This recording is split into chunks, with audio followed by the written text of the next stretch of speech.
السلام علیکم everyone and welcome back to my channel. کیسے ہیں آپ سب لوگ؟ امید ہے بالکل ٹھیک ٹھاک ہوں گے، خیریت سے ہوں گے۔ آج میں آپ کے لیے بانو کی قسط نمبر 13 لے کر آئی ہوں، سو لیٹس گیٹ اسٹارٹیڈ۔ یہ صدمہ غیر متوقع ہوتے ہوئے بھی متوقع تھا۔ حسن کو زمین آسمان گھومتے ہوئے محسوس ہوئے۔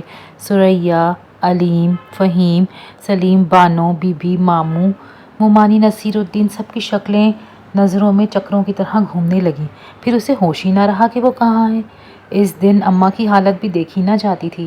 رونے دھونے اور غمزدہ ہونے کے باوجود امید کی ٹمٹماتی کرن سہارا دے رہی تھی۔ رکھو دھوبن نے یہ سہارا توڑ دیا اور پھر ظلم و تشدد کا جو نقشہ اس نے کھینچا، فولاد آہن کا دل بھی پگھل پگھل گیا۔ آج اماں بچھڑنے والوں کا گھٹے گھٹے دل سے نہیں، پورے ارمانوں سے ماتم کر رہی تھی۔ محلے کی خواتین جمع ہو گئی تھیں، حمید کی ماں اور بہنیں بھی شریک غم تھیں۔ آج ان کے پاس تسلی دینے کو کوئی الفاظ نہیں رہے تھے۔ حمید حسن کے قریب تھا لیکن غم سے ساکت مجسمے کو دیکھ دیکھ کر تڑپ رہا تھا۔ کئی دنوں بعد جب حسن کے حواس کچھ بجا ہوئے تو بارگاہ ایزدی میں سجود ہو گیا۔ اس نے بانو اور ثریا کے مر جانے پر اللہ کا شکر ادا کیا۔ اب خواب کا اثر اس کے ذہن سے زائل ہو گیا تھا لیکن غم کی آگ اندرون خانہ اسے جلا رہی تھی۔ شکرانے کا ہیرا بھی تسکین نہ دے سکا، وہ اندر ہی اندر گھلنے لگا۔ کچھ دنوں میں وہ بستر پر پڑ گیا اور اس طرح پڑا کہ اس کے جان کے لالے پڑ گئے۔ شام ڈھل رہی تھی، آفتاب کی آنکھوں سے رستا خون مغربی آسمان پر تیر رہا تھا۔ ہوا دم بخود تھی، شجر و حجر ساکت، جنگلی طیور بھی دم سادھے شاخوں پر سر نگو بیٹھے تھے۔ بانو ایک گھنے درخت تلے برہنہ پڑی تھی۔ اس کا تار تار کرتا خود رو پودوں سے الجھا ہوا تھا، اس کا دوپٹہ اس کا سر ننگا کر کے کہیں اتر گیا تھا۔ سامنے درخت کے ساتھ نیم اریاں بی بی کی لاش بندھی تھی۔ بی بی کی گردن ایک طرف کو ڈھلک چکی تھی، بالوں میں خون جم گیا تھا اور پھوٹے سر کا زخم کھلا ہوا تھا اور خون کی پتلی پتلی لکیریں گردن اور سینے پر جم کر سیاہی رنگت کی ہو گئی تھیں۔ بانو نے آنکھیں کھولی، ادھر ادھر دیکھا، دماغ میں سوچنے سمجھ کی قوت ہی نہیں رہی تھی۔ پھر آنکھیں بند کر لیں اور چت پڑی رہی۔ جسم لکڑی کی طرح اکڑا ہوا تھا، کروٹ بھی نہیں بدل سکی۔ گھبرا کر پھر آنکھیں اس نے کئی بار گرد و پیش دیکھا، اب بھی سمجھ نہ سکی کہ وہ کہاں ہے اور کیوں ہے۔ اسے یوں لگا جیسے وہ خواب دیکھ رہی ہے۔ کئی لمحے وہ ساکت پڑی رہی لیکن اب اس کے جسم میں زندگی بیدار ہو رہی تھی، بے ہوشی ٹوٹ رہی تھی، داخلی اور خارجی کیفیات ایک دوسرے سے متصادم ہو رہی تھیں۔ گہرے گہرے سانس لیتے ہوئے اس نے دل سے سوچنا چاہا، کئی بار آنکھیں کھولی، کئی بار بند کریں، بڑی ہمت سے سر قدرے اٹھایا، اپنا سر آپر پر نظر پڑی تو شرم سے جھرجھری سی آ گئی، بمشکل اٹھ کر بیٹھ گئی۔ سامنے دیکھا تو بی بی بھی کچھ اس کی سی حالت میں درخت کے ساتھ بندھی ہوئی تھی۔ اس نے دونوں ہاتھوں سے سر کو سہلایا، کیا یہ خواب ہے یا ایسے تو خواب سے بھی شرم آنے لگے۔ بانو نے سر دونوں ہاتھوں پر گرا لیا لیکن اب ساکت و صامت ذہن کو جھٹکنے سے کوئی فائدہ نہیں، اسے جھٹکے لگ رہے تھے۔ اس نے اپنا جسم خود سمیٹ لینے کی کوشش کی، کبھی اپنے بازوؤں کو چھوتی، کبھی گالوں پر ہاتھ پھیرتی، کبھی رانوں کو ٹٹولتی۔ یہ سب کیا تھا؟ اور جب کئی لمحوں کی ذہنی اور دماغی کاوش کے بعد وہ سوچنے سمجھنے کے قابل ہوئی تو تیورا کر یوں گری کہ خود خوفناک زلزلے سے بڑی بڑی عمارتیں زمین بوس ہو جاتی ہوں۔ وہ بے ہوش نہیں ہوئی تھی، خونچگاں حادثے سے کڑیاں جڑنے لگیں، خونی حقیقت کا احساس ہوا، کانوں میں تیزاب ٹپکنے لگا۔ اس کے ساتھ جو کچھ بیت چکی تھی اس کا خیال قیامت سے کم نہ تھا۔ نہیں نہیں نہیں، تلخی احساس سے بےکل ہو کر وہ چیخی اور پھر جو حقیقت کا سامنا کیا۔ اس کی چیخیں فلک شگاف ہوتی گئیں۔ وہ تیزی سے اٹھی اور دوڑ کر بی بی کی لاش سے لپٹ گئی۔ یہ کیا ہو گیا بی بی؟ کچھ تو بولو، یہ کیا ہو گیا؟ تم نے دیکھا بی بی؟ تم اندھی کیوں نہ ہو گئیں؟ بہری کیوں نہ ہو گئیں؟ بیٹی کے لٹنے نہیں نہیں نہیں۔ بانو نے بی بی کی لاش کو چھوڑ کر آنکھیں بند کر لی اور کانوں پر ہاتھ رکھ کر فلک شگاف اور زہر گداز چیخیں مارتے ہوئے مڑی۔ یوں وہ اس حقیقت سے انحراف کرنا چاہتی تھی جو اس پر بیت چکی تھی، اس احساس سے فرار چاہتی تھی تو اس کی نسوانیت کی دھجیاں بکھیر رہا تھا۔ وہ بے بس و بے اختیار ہوتی گئی، اپنے آپ کا ہوش نہ رہا، نہ گرد و پیش کا۔ کسی آوارہ روح کی طرح درختوں کے گرد چکراتی، چکر لگاتی، خرد رو پودوں کو رونتی، کانٹوں سے الجھتی، نہیں نہیں چلاتی، سر پر دوڑتی گئی۔ سردار گوبند سنگھ لٹھے کا ملگجا سا تہبند اور موٹے کھڈی کے کھدر کا کرتا پہنے، سر پر ململ کی پگڑی رکھے، ہاتھوں میں درانتی لیے کھیتوں سے گھر کی جانب جا رہا تھا۔ سردار گوبند سنگھ سکھ نہیں، انسان تھا۔ آج کل ملک میں جو کچھ ہو رہا تھا، جو حالات درپیش تھے، ان سے وہ پوری طرح باخبر تھا۔ اس کے اپنے گاؤں میں بھی یہ قیامت گزر چکی تھی۔ مسلمانوں کے چند گھرانے تھے جنہیں تحفظ اور پناہ کا عہد دینے کے باوجود تباہ و برباد کر دیا گیا تھا۔ سردار گوبند سنگھ نے گاؤں میں امن و امان رکھنے کی پوری کوشش کی تھی، لیکن غنڈے اور فسادی بھرپورے ہوئے تھے۔ انہوں نے گوبند سنگھ کو دھمکی دی کہ اگر وہ ان کے راستے میں حائل ہوا تو اس کی بہنیں روپ اور لاجو کو اٹھا کر لے جائیں گے۔ گوبند سنگھ کا دل انسانی خون کی بے دریغ قربانی پر کڑھتا تھا، لیکن آندھی و طوفان کے آگے کون بند باندھ سکتا تھا؟ اپنے گرو کے آگے بنتی کرتا رہتا کہ ان درندوں کو انسان بننے کی توفیق دیں۔ زینتیں گاؤں کی حسین ترین لڑکی تھی جس کا وحشیوں نے مکروہ ترین انجام کیا تھا۔ گوبند سنگھ کے سینے میں پھانسی اٹک کر رہ گئی تھی۔ وہ زینتیں کو نہ بچا سکا، اس خلش سے دوچار رہتا، لیکن اس کے دل کا اضطراب اور اس کے لیے کوئی دوا نہ تھا۔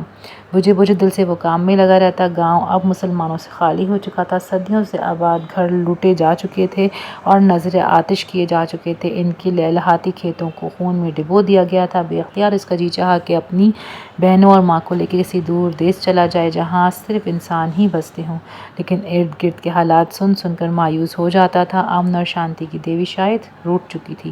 آج کھیتوں پر زمیندار کے بیٹے سے ملاقات ہوئی۔ وہ صبح ہی دہلی سے آیا تھا۔ جو باتیں اس نے سنائی تھی گوبند سنگھ سن کر کانپ کر رہ گیا۔ اس وقت بھی وہ دل برداشتہ سا گھر کی جانب جا رہا تھا۔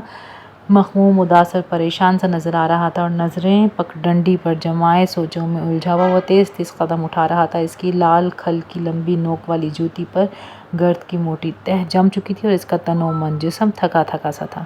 اچانک اس کی نظر پگڈنڈی سے پھسل کر دائیں والے ہاتھ والے کھیت پر پڑی۔ خاصا قوی الہیکل ہونے کے باوجود اس کے بدن میں جھرجھری سی آ گئی، لیکن دوسرے ہی لمحے اس نے حواس مجتمع کر کے غور سے دیکھا۔ ہاتھوں سے چہرہ ڈھانپ کر کوئی برہنہ عورت سرپٹ بھاگتی چلی جا رہی تھی۔ گوبند سنگھ ادھر کو لپکا، برہنہ پھینک کر بڑی برق رفتاری سے بھاگ رہا تھا۔ کون ہو تم؟ رک جاؤ، رک جاؤ، گوبند سنگھ چلا رہا تھا، لیکن وہ رکی نہیں۔ سردار گوبند سنگھ نے اپنی رفتار تیز کر دی۔ کچھ ہی دیر بعد ہانپتے ہوئے اس نے اس کو پکڑ کے کندھے سے جھنجھوڑا۔ وہ منہ ڈھانپے چیخ رہی تھی، نہیں نہیں نہیں۔ لڑکی نے ہاتھ چہرے سے ہٹا کر گوبند سنگھ کی طرف دیکھا تو اس کی خوف و ہراس سے چیخیں بلند ہوتی گئیں۔ گوبند سنگھ نے اسے مضبوطی سے پکڑ رکھا تھا، اپنی پگڑی اتار کر اس کی سطر پوشی کی کوشش کی۔ لڑکی چیختے چیختے بے دم ہو کر لہرائی اور تیورا کر گوبند سنگھ کے سنبھالنے سے پہلے ہی زمین پر گر گئی۔ لڑکی کی حالت سے گوبند سنگھ نے بہت جلد اندازہ کر لیا کہ وہ کشتۂ جور و ستم ہے، وہ بہیمت کی مسخ کی ہوئی تصویر ہے۔ شرم و ندامت سے گوبند سنگھ کا سر جھک گیا۔ منہ موڑ کر اس نے اپنا موٹر کھدر کا کرتا اتارا اور لڑکی پہ ڈال دیا۔ وہ بڑی عقیدت اور احترام سے اسے بازوؤں پر اٹھا کے گھر کی جانب چلنے لگا۔ وہ گاؤں والوں کی ذلیل ذہنیت اور منافرت اور تعصب کی وقتی آندھی سے باخبر تھا، اس لیے چھپتے چھپاتے لڑکی کو گھر کی جانب لے جا رہا تھا۔ صحن تیزی سے عبور کر کے وہ کچے دالان کی طرف بڑھا جہاں مٹی کے دیے کی دھیمی سی لو کانپ رہی تھی اور اس کی بہن روپو بیٹھی سوت کی اٹیاں بنا رہی تھی۔ یہ کیا ہے بھاجی؟ روپو نے حیرت زدہ ہو کر بھائی کی طرف دیکھا۔ وہ لاش سمجھ کر ڈر گئی۔ چیخ مارنے کو تھی کہ گوبند نے دھیمی آواز میں کہا، یہ چارپائی بچھا دے روپو، پنکھا بھی لے آ، پانی بھی۔ یہ کون ہے بھاجی؟ روپو اب بھی دھڑکتے دل کو سنبھالے کھڑی تھی۔ چارپائی بچھا دے روپو، گوبند سنگھ نے تلخی سے کہا۔ روپو نے چارپائی بچھا دی۔ گوبند سنگھ نے بہن سے پوچھا، لاجو کہاں ہے؟ ماں اور وہ اوپر کوٹھے پر ہے۔ وہ بولی، جا اپنے کوئی کپڑے لے آ اور اسے پہنا دے، میں ماں کو بلاتا ہوں۔ روپو ساتھ والی کچی کوٹھری میں چلی گئی۔ گوبند سنگھ صحن میں نکل آیا۔ لاجو کوٹھے کی منڈیر پر تھی۔ بھاجی اوپر ہی آ جاؤ، نیچے تو بڑی گرمی ہے، بھوجن اوپر ہی رکھا ہے۔ ماں جی کہاں ہیں؟ اوپر۔ انہیں نیچے بھیج دو ذرا، تم بھی آؤ۔ کیوں؟ جرا کرتی جا، بات نہ سننا، گوبند سنگھ نے جھلا کر کہا۔ ماں کو نیچے بھیج دو۔ گوبند سنگھ ہاتھ ملتے ہوئے چوکی پر بیٹھ گیا۔ تھوڑی دیر بعد ماں اور لاجو نیچے آ گئیں۔ لاجو، باہر کا دروازہ بند کر دو۔ گوبند سنگھ ہاتھ ملتے ہوئے چوکی پر بیٹھ گیا۔ تھوڑی دیر بعد ماں اور لاجو اندر آ گئیں۔ کوئی مسلمان لڑکی ہے، ماں بخار سے تپ رہی ہے، بے ہوش پڑی ہے۔ ہائے ہائے، ماں نے سینے پر ہاتھ مارا۔ لیکن تو اسے کیوں اٹھا لایا؟ زینت کے حشر بھول گیا ہے تجھے؟ گاؤں والے چھوڑیں گے نہیں اسے؟ اس کے متعلق بھی سوچ لوں گا، فی الحال تو بے ہوش پڑی ہے۔ گوبند سنگھ نے سوچتے ہوئے بولا، اچھا احتیاط صرف یہ برتنا کہ کسی کو پتہ نہ چلے۔ لاجو، تیری زبان بڑی لمبی ہے۔ ماں اور بیٹی اندر چلے گئی۔ روپو نے اپنا جوڑا اسے پہنا دیا۔ ہائے ہائے، یہ بھی کسی کی لاجو ہوگی، کسی کی روپو ہوگی۔ ماں نے دیے کی روشنی میں لڑکی کو دیکھا اور پھر پیار سے اس کے سر پہ ہاتھ پھیرنے لگی۔ اس کا دل لڑکی کی حالت پر کڑنے لگا۔ روپو نے گرم گرم دودھ کی چمچیاں اس کے منہ میں ڈالیں۔ لاجو نے دوپٹہ گیلا کر کے اس کا ماتھا سہلایا۔ اوئے، اس کو جان سے کون اس کو جانتا ہے کون ہے، کہاں سے آئی ہے؟ ماں نے سر تشویش سے ادھر ادھر جھٹکتے ہوئے بولا، انہیں کون بتاتا کہ وہ بانو ہے؟ وہ تو پاک دامن اور طہارت سے بھرپور ہے۔ دونوں ماں بیٹیاں اور گوبند سنگھ بانو کے سرہانے بیٹھ کر اسے ہوش میں لانے کی کوشش کرتے رہے۔ صبح اس کو ہوش آیا تو بس اتنا کہ تڑپ تڑپ کر ماں اور بھائیوں بھاوج اور حسن کو آوازیں دینے لگی۔ گوبند سنگھ کی انتھک کوششوں کے باوجود گاؤں والوں سے یہ بات پوشیدہ نہ رہ سکی کہ اس کے گھر میں ایک مسلم لڑکی ہے۔ ایک دو دن تک تو دبی دبی افواہ گشت کرتی رہی، لیکن یکسر تیسرے دن ہنگامہ کھڑا ہو گیا کہ گوبند سنگھ گاؤں والوں کے حوالے کر دینے کا مطالبہ کرنے لگے۔ صبح لڑکی ہمارے حوالے نہ کی تو ہم تیرے گھر پر ٹوٹ پڑیں گے۔ گوبند سنگھ حیران و پریشان گھر لوٹا۔ بانو کے حواس پوری طرح بجا نہ تھے، بخار بھی ابھی نہیں ٹوٹا تھا۔ اسی حالت میں گاؤں والوں کے حملے کا ڈر۔ ماں بہنوں سے مشورہ کیا لیکن کچھ سمجھ نہیں پایا کہ کیا کرے۔ وہ بانو کو بچا کر اپنی خلش مٹانا چاہتا تھا، لیکن کیوں کر یہ سمجھ نہیں آ رہا تھا۔ گوبند سنگھ اس کا دوست مکھن سنگھ تھا۔ رات گئے وہ اس کے پاس گیا، گرو گرنتھ کی قسمیں دے کر بانو کی سلامتی کا وعدہ چاہا۔ مکھن سنگھ بھی قتل و غارت کو انسانیت کی توہین سمجھتا تھا۔ بانو کو بچانا اب گوبند سنگھ کا نہیں، اس کا اپنا فرض تھا، لیکن بچائے کیسے، یہی مسئلہ توجہ طلب تھا۔ گاؤں کے لوگوں میں ایک بار پھر وہی سفاکانہ جذبات اور اس کی ہوا چل نکلی تھی۔ دونوں دیر تک سر جوڑے منصوبے بناتے رہے۔ آخرکار طے یہی پایا کہ بانو کو جالندھر ریلوے اسٹیشن پر پہنچا دیا جائے۔ مہاجروں کی کئی گاڑیاں یہاں سے پاکستان جا رہی ہیں، بانو کو بھی کسی گاڑی میں بٹھا دیا جائے، اپنے دیس تو پہنچ جائے گی، اپنے لوگوں کے پاس ہوگی۔ رات کے پشتے پہر گوبند سنگھ مکھن سنگھ کی وساطت سے ایک گھوڑا لایا، بانو کو رات کی تاریکی میں گھر سے باہر نکالا تو لاجو اور روپو دونوں رو پڑی۔ ماں نے گرو گرنتھ کی شبہ پڑھ کر اس پر حفاظت کے لیے پھونکے۔ بانو لاش کی طرح ان دونوں کے ساتھ چل پڑی۔ دن چڑھے وہ جالندھر ریلوے اسٹیشن پر پہنچے اور اتفاق ہی تھا جو اس وقت مہاجرین نے جانا تھا۔ ایک لدھی پھندی ٹرین پلیٹ فارم پر کھڑی تھی۔ گوبند سنگھ نے ایشور کا شکریہ ادا کیا، اپنے ہاتھوں پوری تحفظ کے ساتھ اس لڑکی کو ٹرین میں سوار کرا دیا۔ لٹے پٹے لوگوں کی تباہ حالی دید کے قابل تھی۔ گوبند سنگھ نے بانو کو ایک ادھیڑ عمر عورت کے قریب بٹھا دیا۔ بی بی یہ تنہا ہے لیکن تمہاری قوم کی بیٹی ہے، اسے ساتھ رکھنا۔ پھر گوبند سنگھ سے ہاتھ اٹھا کر بانو کے سر پر ہاتھ پھیرا گیا۔ جا بہن، تیرا رب رکھا۔ بانو نے اس کا ہاتھ اپنے ہاتھ میں پکڑ لیا اور غور سے اس کا ہاتھ دیکھنے لگی۔ ہاتھوں کی ساخت تو سب کی ہی ایک جیسی ہوتی ہے، لیکن یہی ہاتھ زندگی چھین بھی لیتے ہیں اور یہی ہاتھ زندگی بخش بھی دیتے ہیں۔ بانو اس کا ہاتھ پکڑے شاید یہی سوچ رہی تھی۔ بانو کی حالت دیکھ کر گوبند سنگھ کی آنکھوں میں آنسو آ گئے، کندھے پر پڑے انگرچھے سے آنسو پوچھے اور باہر نکل گیا۔ جالندھر سے 30-35 میل دور پکی سڑک سے نکلنے والا کچا رستہ اکال گاؤں کو جاتا تھا۔ فسادات کی لپیٹ میں یہ معمولی سی اقلیت بھی بڑی بری طرح آ کر معدوم ہو چکی تھی۔ کچھ لوگ جانیں بچا کر نکل گئے تھے، کچھ پاکستان کی بنیادوں کے استحکام کے لیے خون دے کر ختم ہو گئے تھے۔ بسنت سنگھ اس گاؤں کا ایک نامی غنڈہ تھا، 6-6.25 فٹ کا چوڑا چکلا آدمی جس کے گھنے کھیس اور پھیلی ہوئی وضع والی داڑھی اس کے چہرے کی حیت میں اضافہ کر دیتی تھی۔ تانبے کی طرح رنگت، موٹے موٹے بھدے ہونٹ، پیلے پیلے دانت، لال لال مسوڑے، اندر کی دھنسی ہوئی آنکھیں جن میں شیطانیت بر وقت برہنہ رقص کرتی رہتی تھی۔ مکروہ صورت والا بسنت سنگھ گاؤں والوں کی نظروں میں معطوف تھا۔ آئے دن ڈاکے ڈالنا اس کا کام تھا، لیکن جب تقسیم ہند کے بعد فسادات کی آگ بھڑکی تو بسنت سنگھ اپنا پرانا پیشہ ترک کر کے بلوائیوں، فسادیوں اور شرپسندوں کے گروہ میں شامل ہو گیا۔ اس نے ہستی بستی مسکراتی بستیاں تخت و تاراج کر دیں۔ اس نے مسلمانوں کے خون سے ہولی کھیلی، ان پر آگ برسائی، ان پر قہر توڑا، ان کا مال و زر لوٹا۔ ان کارہائے نمایاں کی وجہ سے بسنت سنگھ کی اہمیت و حیثیت کا گاؤں والوں کی نظروں میں بدل گیا تھا روپ۔ اس کی ذات پر فخر کیا جانے لگا۔ آدمی ہو تو ایسا، کیا خوبرو جوان ہے، ہند ماتا کا جیالہ سپوت۔ مولی گاجر کی طرح کاٹ ڈالا مسلموں کو اس نے، اس کے باپ سارے بخش دیے جائیں گے۔ بسنت سنگھ نے مال غنیمت سے اپنا گھر بھر لیا تھا۔ ہر پھیرے وہ لوٹ مار کا بیش قیمت مال لے کر گھر لوٹتا اور ایک بار تو چھکڑوں پر لاد کر بھی چیزیں لایا۔ اس کی ماں مائی جیونی خوشی سے پھولے نہ سماتی تھی۔ اس کی بیوہ بھاوج بھی بڑے مان سے اس کا نام لے رہی تھی۔ بوڑھا اندھا باپ تو جیسے آنکھوں کے بغیر ہی زندگی کی چکا چوند دیکھ رہا تھا، اور اس کی بہن دلجیت کور کا تو مانو زمین پر پاؤں ہی نہ پڑتا تھا۔ गांव के मगरबी निस्बतन सुनसान महल्ले में बसंते का टूटा फूटा मकान था। बड़े से कच्चे सहन में एक टूटी हुई चौकी पर इसका अंधा बाप कबूतर के परों की तरह अपने लाल पपोटों को फड़फड़ाता माला जपता रहता।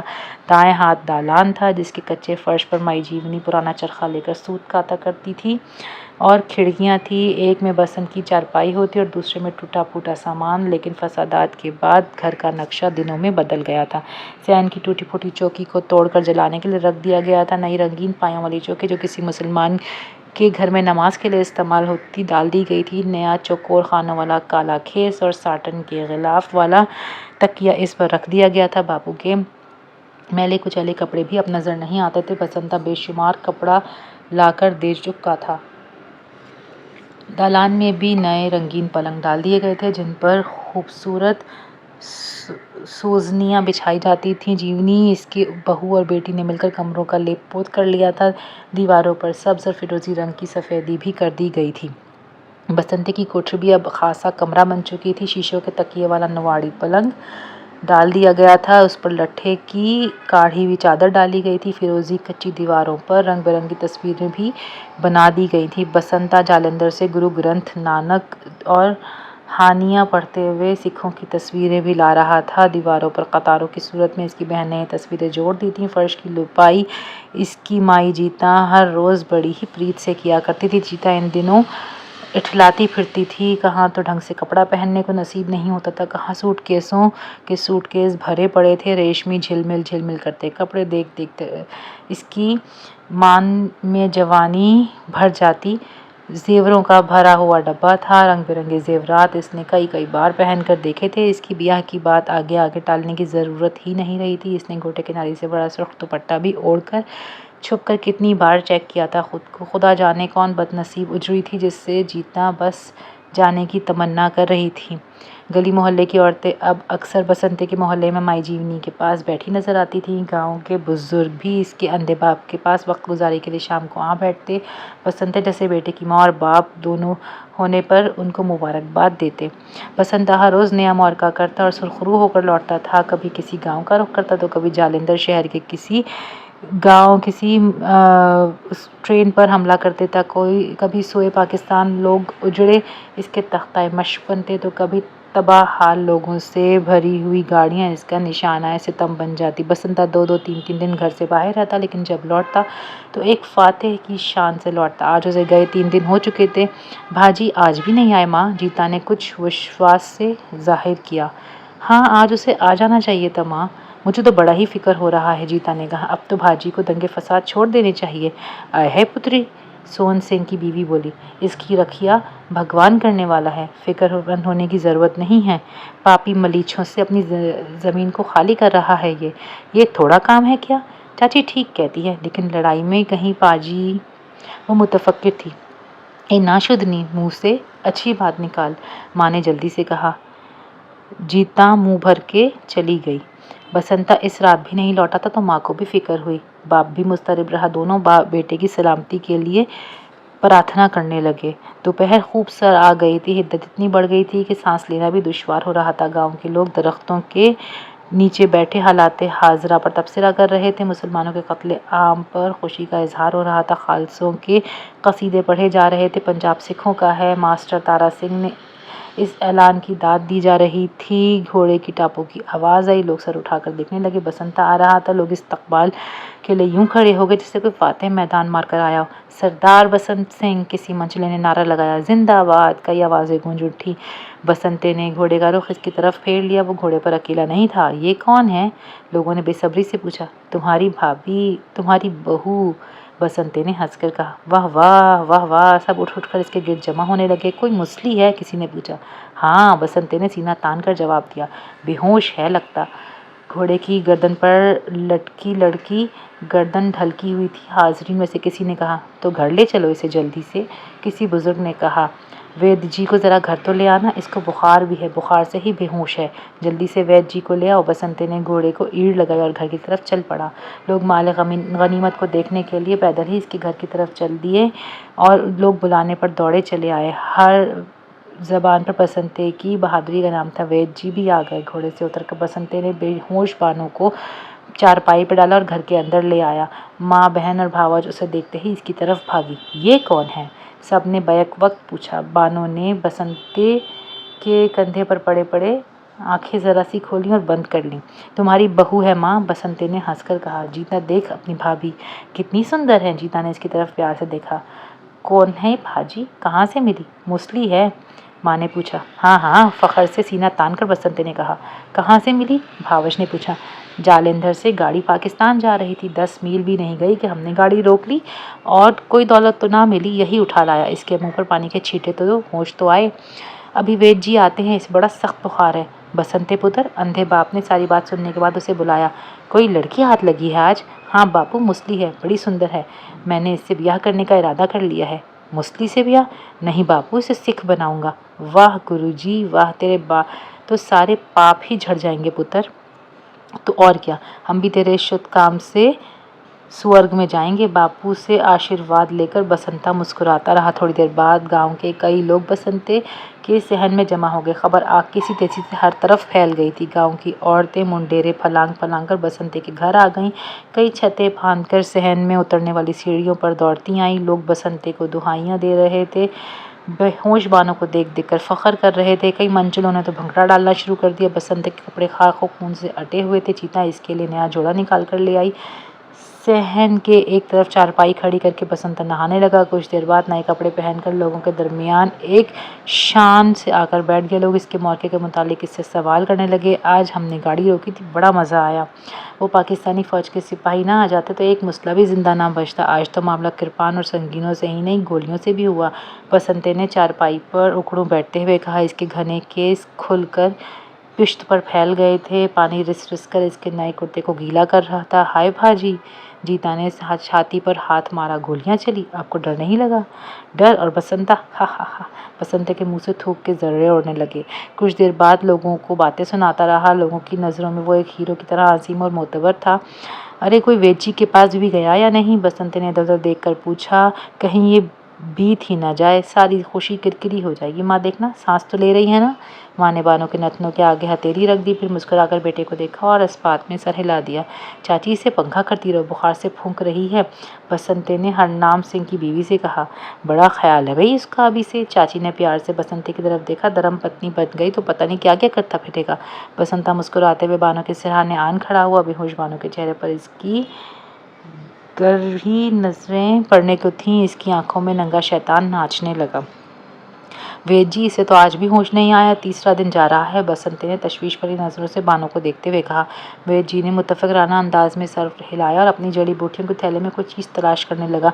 रंग बिरंगी दवाइयों की संदूकची भी इसने चारपाई पे रख दी थी। बानो बसंते की नवाड़ी पलंग पर साफ सुथरे बिस्तर पर लेटी थी। जिस्म तवे की तरह जल रहा था। आंखें खूबसूरत थीं और खूबसूरत नथने फड़क रहे थे। करीब ही एक लकड़ी की देसी साख्त की कुर्सी पर वेद जी बैठे हुए थे। हरे रंग के कलफदार पगड़ी और सफ़ेद जूते में मलबूस थे। तीसरे दिन से वो बानों का इलाज कर रहे थे, लेकिन ताहाल कामयाबी नसीब नहीं हुई थी। मुतफक्किर वो भी थे, नाउमीद नहीं थे।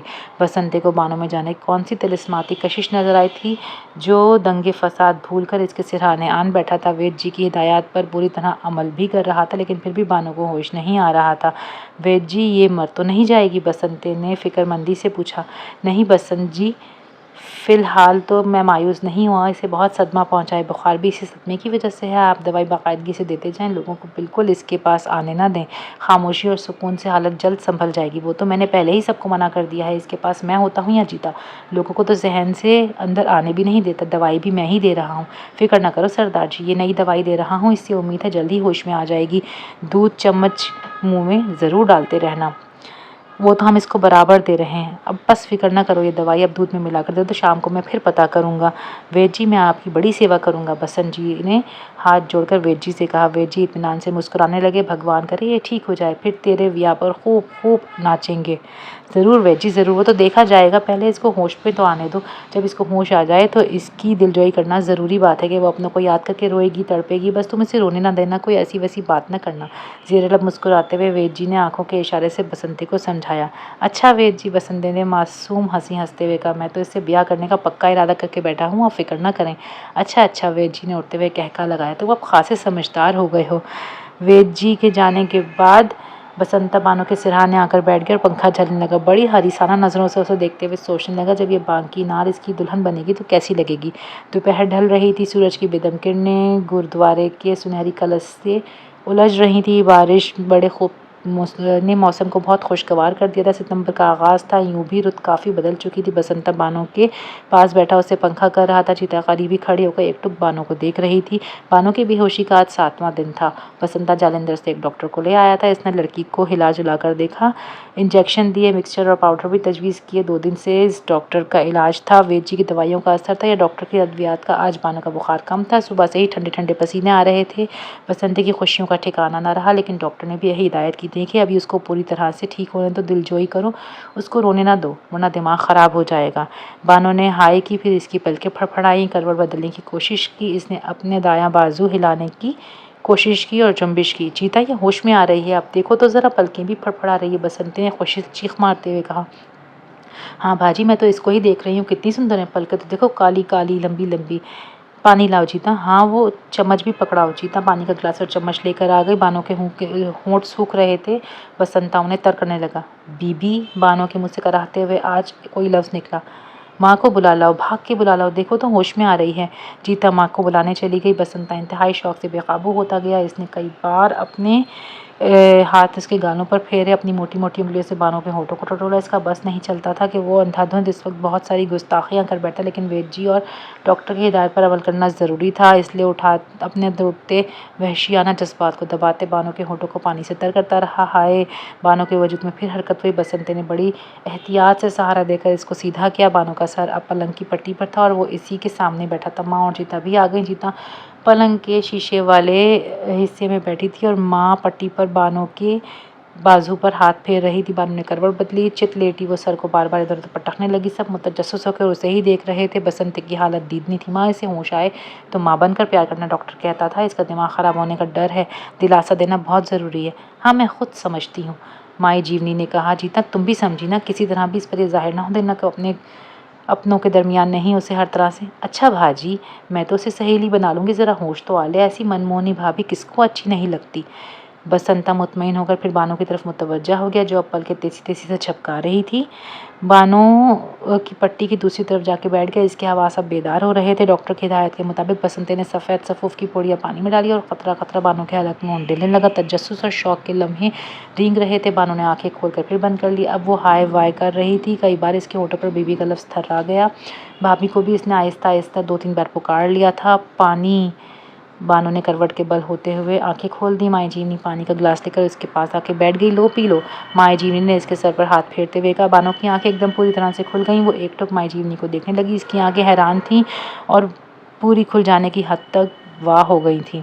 पानी पी ले, माई जीवनी ने ग्लास इसके होंठों से लगाना चाहा। बानो ने सर को झटका दिया। लाओ माँ, मैं पिलाती हूँ। जीता बानो के पास आके बैठ गई। हाँ।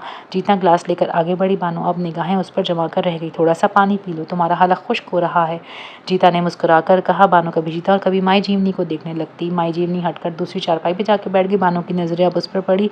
वो अब तक सोचने समझने की कुव्वत से अपना जहन खाली पा रही थी। घंटा भर इसकी कैफियत में गुजर गया। बानो कभी करवट बदलती, कभी चित लेट जाती, कभी आंखें बंद कर लेती, कभी खौफज़दा नज़रों से गर्दोपेश को घूरने लगती। मैं कहाँ हूँ?